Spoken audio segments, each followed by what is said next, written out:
Guys welcome to our channel. This is Anuradha. So ఇవాళ మన medical term ఏంటి అంటే ఏబీజీ లెవెల్స్ అంటే ఏంటి, ఎందుకు చూస్తారు అనేది అయితే చూద్దాము. సో ఏబీజీ అంటే ఏంటి? ఏబీజీ అంటే ఆర్టీరియల్ బ్లడ్ గ్యాస్ లెవెల్స్ అన్నమాట. So arterial blood gas levels ఎందుకు ఇది చేస్తారు అనేది అయితే చూద్దాం. సో ఎందుకు ఇది చేస్తారు అనే ముందు ఈ ఆర్టీరియల్ బ్లడ్ గ్యాస్ అంటే ఏంటి? సో మనం మామూలుగా హాస్పిటల్లో ఉన్నప్పుడు టెస్టులు చేసినప్పుడు blood test two types of blood test అయితే ఉంటుందన్నమాట. ఒకటి నరాల నుండి బ్లడ్ తీస్తారు, which is called Venus blood అని అయితే అంటామన్నమాట. అండ్ వన్ మోర్ థింగ్, ఇది ఆర్టీరియల్ బ్లడ్ అనమాట. సో ఆర్టీరియల్ బ్లడ్కి వీనస్ బ్లడ్కి తేడా ఏంటి అనేది అయితే చూద్దాం.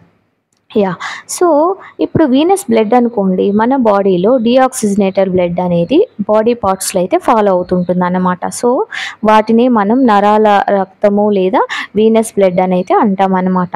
సో ఆర్టీరియల్ బ్లడ్ ఏంటి అంటే ఈ డిఆక్సిజనేటెడ్ బ్లడ్ ఏం చేస్తుంది, బాడీలో ఉండి మొత్తం డిఆక్సిజనేటెడ్ బ్లడ్ అంతా తీసుకొని వెళ్ళి మనకు గుండెకి అయితే ఇస్తుంది అన్నమాట. గుండెకి ఇచ్చినప్పుడు ఏమవుతుందంటే గుండె అక్కడ సర్క్యులేషన్ అనేది స్టార్ట్ అవుతుంది, అక్కడ ప్యూరిఫై చేస్తుంది అన్నమాట. సో అక్కడ CO2 మొత్తం లాగేసుకునేసి మళ్ళీ అక్కడ నుండి ఆక్సిజనేటెడ్ బ్లడ్ అనేది అయితే పంపిస్తుంది అన్నమాట. సో ఆక్సిజనేటెడ్ బ్లడ్ అనేది ఈ ఆర్టరీస్ ద్వారా వస్తుందన్నమాట. సో వచ్చినప్పుడు ఏమవుతుంది అనేసి అంటే ఈ ఆర్టరీస్లో మన బాడీలో లైక్ గ్యాసెస్ లెవెల్స్ ఎలా ఉన్నాయి అనేది అయితే చూద్దాము. సో ఇవన్నీ ఆ బ్లడ్లో అయితే ఉంటున్నాయి అన్నమాట. సో ఏమేమి ఉంటాయి అనేసి అంటే మన బాడీలో ఎంత pH ఉంది, మన బ్లడ్ pH ఎంత ఉంది, and one more thing partial pressure of oxygen ఎంత ఉంది, and one more thing partial pressure of oxygen ఎంత ఉంది, కార్బన్ డైఆక్సైడ్ ఎంత ఉంటుంది, ఆక్సిజన్ సాచురేషన్ ఎంత ఉంది. సో ఆక్సిజన్ ఇలాగా హార్ట్ నుండి ప్యూరిఫై అయితే చేస్తారు కదా. సో దాని తర్వాత వచ్చిన బ్లడ్లో లెవెల్స్ ఎలా ఉన్నాయి, ఈ లెవెల్స్ అనేటివన్నీ చూస్తామన్నమాట.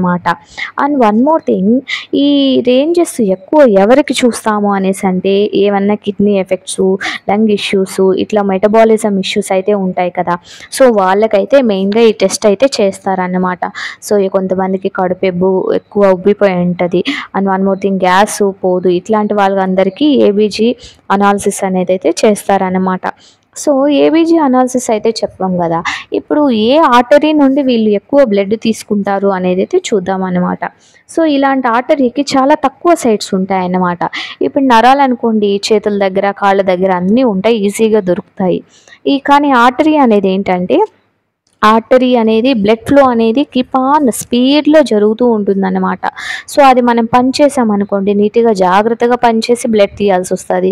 ఒకవేళ అజాగ్రత్తగా అనుకున్నామనుకోండి, సో బ్లడ్ అంతా స్పిల్ అయిపోయే ఛాన్సెస్ అయితే ఉన్నాయన్నమాట. మోస్ట్లీ మనము రేడియల్ ఆర్టరీ, బ్రేకియల్ ఆర్టరీ అయితే ఉన్నాయి కదా. మన చెయ్యి అయితే వ్రిస్ట్ అయితే ఉంది కదా. సో మన వ్రిస్ట్ దగ్గర ఒకటి రేడియల్ ఆర్టరీ అని అయితే ఉంటుందన్నమాట.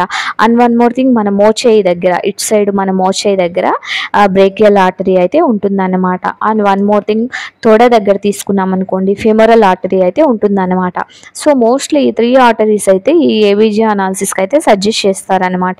So thank you guys. Video నచ్చితే లైక్ చేయండి, షేర్ చేయండి, సబ్స్క్రైబ్ చేయండి. Thank you so much.